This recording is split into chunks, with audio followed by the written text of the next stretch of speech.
Assalamu alaikum. It is class 12th, subject political science, and our today's topic is European Union, EU, its creation and expansion. तो जैसा कि हमें मालूम है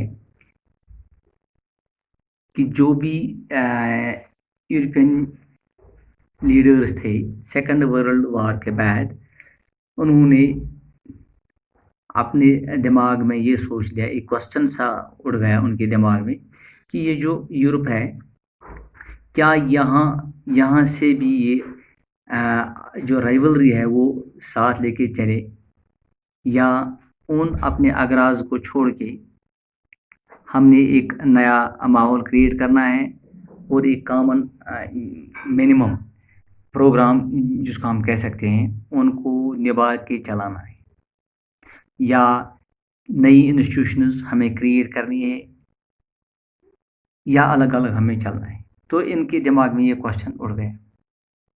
तो जैसा कि सबों को मालूम है कि ये जो सेकंड वर्ल्ड वॉर हुआ उसने चारों तरफ तबाही मचा दी, और एक सवाल भी उड़ गया, एक तरह से एक ये सबों के दिल में ये ख्याल उठा कि जितने भी स्ट्रक्चर्स है या जो यूरोपियन हेजेमनी जो है, ये जो एक तरह से वो दबाव था यूएस का, वो उसको चैलेंज किया गया। और 1945 में जो यूरोपियन इकोनॉमी थी वो पूरी तरह से तबाह हो चुकी थी, उसको रोन दिया गया था। और जंग ने इस एजम्पशन को भी ख़त्म किया कि जो भी फाउंडेशन थी यूरोपियन इकोनॉमी की वो तब पूरी तरह से ख़त्म हो गई। तो अब यूएसए ने एक मैसिव इकोनॉमिक रिवाइवल प्रोग्राम जिसको हम कह सकते हैं, एक तरज के मुताबिक उन्होंने एक मार्शल प्लान बनाया और एक कलेक्टिव सिक्योरिटी स्ट्रक्चर जिसको हम नेटो भी कहते हैं, और जो यूएसए ने खड़ा किया यूरोप में। और ये मार्शल प्लान जो था, ये इसका क्या मकसद था, इट्स प्रिंसिपल, ये इसका पूरा मकसद ये था कि एक तरह से establishment of organisations for European economic cooperation, जिसको हम OEEC के नाम से जानते हैं। 1948 में ये हुआ, इसका इनेकाद हुआ। और एक तरह से एक पॉलिटिकल कोऑपरेशन मुख्तलिफ ममालिकों में वो एक कोऑपरेशन बन गई। तो ये जो काउंसिल ऑफ यूरोप था, इट वाज एक्चुअली मेड, या इसको it was actually formed in 1949, यानी कि the council of Europe it was set up या it was made up in 1949।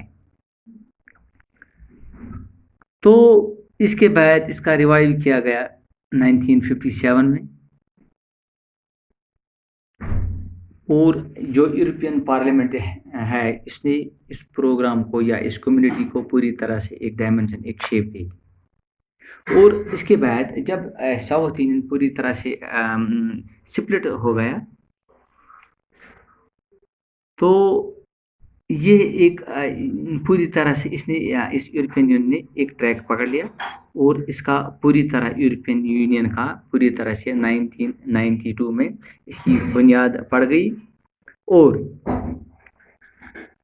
उन्होंने एक कॉमन फॉरेन पॉलिसी और डिफेंस पॉलिसी, और इसके साथ साथ establishment of a single currency was also made.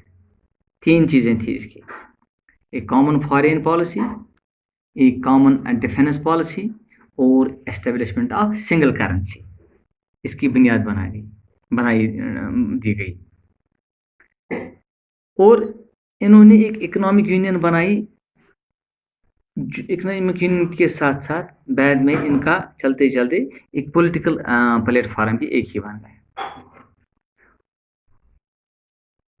लेकिन इसके बाद EU का अपना एक पूरा ओन एक फ्लैग बन गया और एक एंथम भी बन गया। यानी कि यूरोपियन यूनियन का अलग सा एक फ्लैग भी बन गया, एक एंथम भी बन गया, और करेंसी तो थी ही।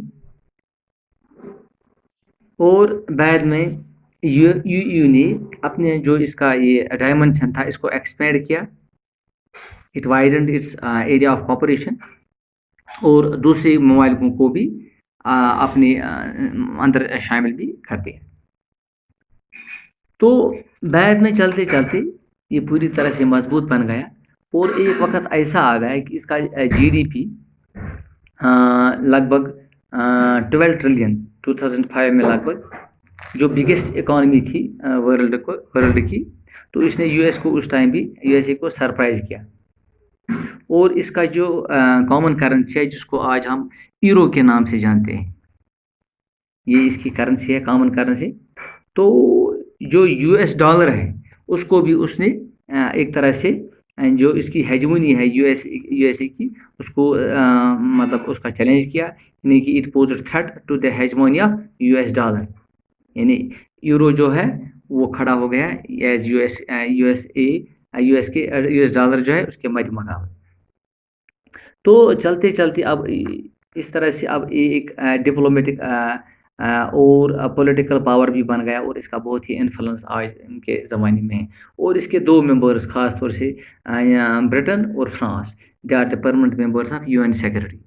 जो हमारा जो अक़वाम मुत्तहिदा है इसके दो ममालिक जितने भी इस यूरोपियन यूनियन के जो हैं, तो ये इसके दो मेंबर्स हैं, वो इसके मतलब अक़वाम मुत्तहिदा के दो मेंबर हैं। और हमें ये भी पता होना चाहिए कि इसमें जो बाकी मुल्क है उसमें है जो यूरोपियन यूनियन है, थोड़े थोड़े मैं आपको बताऊंगा। ऑस्ट्रेलिया है इसमें, बेल्जियम यूरोपियन यूनियन में बेल्जियम है, या बल्गेरिया है, या रिपब्लिक ऑफ क्यूप्रस है, डेनमार्क है, एस्टोनिया है, या हम इसको और वो तो फ्रांस और जो है ये ब्रिटेन, वो दोनों तो है ही।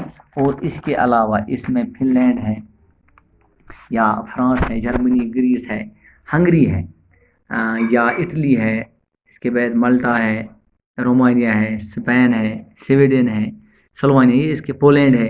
तो ये मतलब इसके जो है मेंबर्स हैं, इसके अलावा भी कई और मुंबई हंगरी भी है। तो ये इसका एक पूरी तरह से एक यूनियन बन गया। तो आज के दौर में हम इसको यूरोपियन यूनियन कहते हैं। तो ये आज के लिए इतना ही था, बाकी अगले लेसन। Okay, C you.